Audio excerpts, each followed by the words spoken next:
आइए आज मैं सुनाती हूँ आपको महाशिवरात्रि व्रत की कथा, जो हर महिलाएं महाशिवरात्रि के व्रत दिन सुनती और सुनती है।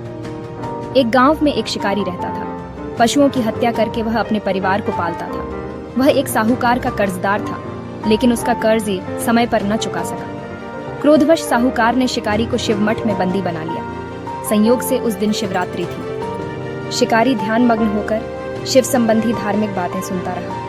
चतुर्दशी को उसने शिवरात्रि की कथा भी सुनी। संध्या होते ही साहूकार ने उसे अपने पास बुलाया और कर्जे चुकाने के विषय में बात की। शिकारी अगले दिन सारा कर्जे लौटा देने का वचन देकर वो वहां से चला गया। वो शिकारी हर दिन के जैसे ही वह जंगल में शिकार के लिए निकला गया, लेकिन दिन भर बंदी गृह में रहने के कारण भूख प्यास से परेशान था। शिकार करने के लिए वह एक तालाब के किनारे बेलपत्र के पेड़ पर पड़ाव बनाने लगा। बेलपत्र के पेड़ के नीचे शिवलिंग था, जो बिल्व पत्रों से ढंका हुआ था। शिकारी को उसका पता नहीं था। पड़ाव बनाते समय उसने जो टहनियां तोड़ी, वे संयोग से शिवलिंग पर गिरी। इस प्रकार दिन भर भूखे प्यासे शिकारी का व्रत भी हो गया और शिवलिंग पर बेलपत्र भी चढ़ गए। एक पहर रात्रि बीत जाने पर एक गर्भवती हिरण तालाब पर पानी पीने पहुंची। शिकारी ने धनुष पर तीर चढ़ाकर ज्यों ही प्रत्यंचा खींची, हिरण बोली, मैं गर्भवती हूँ, शीघ्र ही प्रसव करूंगी। तुम एक साथ दो जीवों की हत्या करोगे, जो ठीक नहीं है। मैं अपने बच्चे को जन्म देकर शीघ्र ही तुम्हारे सामने प्रस्तुत हो जाऊंगी, तब तुम मुझे मार लेना। शिकारी ने प्रत्यंचा ढीली कर दी और हिरण झाड़ियों में लुप्त हो गई। कुछ समय ही देर बाद एक और हिरण उधर से निकली। शिकारी की प्रसन्नता का ठिकाना न रहा। समीप आने पर उसने धनुष पर बाण चढ़ाया। तब उसे देख हिरण ने विनम्रता पूर्वक निवेदन किया, हे पार्थी, मैं थोड़ी देर पहले ही ऋतु से निवृत्त हुई हूँ, कामातुर विरहिणी हूँ, अपने प्रिय की खोज में भटक रही हूँ। मैं अपने पति से मिलकर शीघ्र ही तुम्हारे पास आ जाऊंगी। शिकारी ने उसे भी जाने दिया। 2 बार शिकार को खोकर उसका माथा ठनका। वह चिंता में पड़ गया।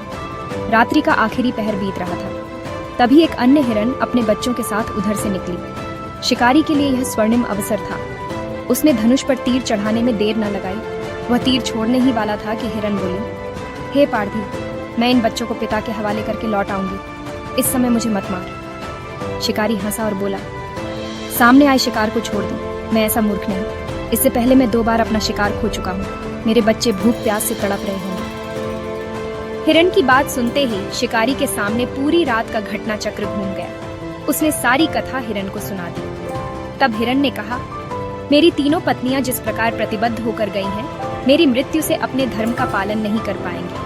अतः जैसे तुमने उन्हें विश्वसनीय मानकर छोड़ा है, वैसे ही मुझे भी जाने दो। मैं उन सब के साथ तुम्हारे सामने शीघ्र ही उपस्थित होता हूँ। उपवास, रात्रि जागरण तथा शिवलिंग पर बेलपत्र चढ़ाने से शिकारी का हिंसक हृदय निर्मल हो गया था।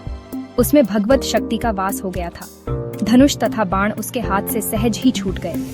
भगवान शिव की अनुकंपा से उसका हिंसक हृदय कारुणिक भावों से भर गया। वह अपने अतीत के कर्मों को याद करके पश्चाताप की ज्वाला में जलने लगा। थोड़ी ही देर बाद हिरण परिवार शिकारी के समक्ष उपस्थित हो गया, ताकि वह उनका शिकार कर सके। किंतु जंगली पशुओं की ऐसी सत्यता, सात्विकता एवं सामूहिक प्रेम भावना देखकर शिकारी को बड़ी ग्लानि हुई। उसके नेत्रों से आंसुओं की झड़ी लग गई। उस हिरण के परिवार को न मारकर शिकारी ने अपने कठोर हृदय को जीव हिंसा से हटा सदा के लिए कोमल एवं दयालु बना लिया। देवलोक से समस्त देव समाज भी इस घटना को देख रहा था। घटना की परिणति होते ही देवी देवताओं ने पुष्प वर्षा की। तब शिकारी तथा हिरण का परिवार मोक्ष को प्राप्त हुआ।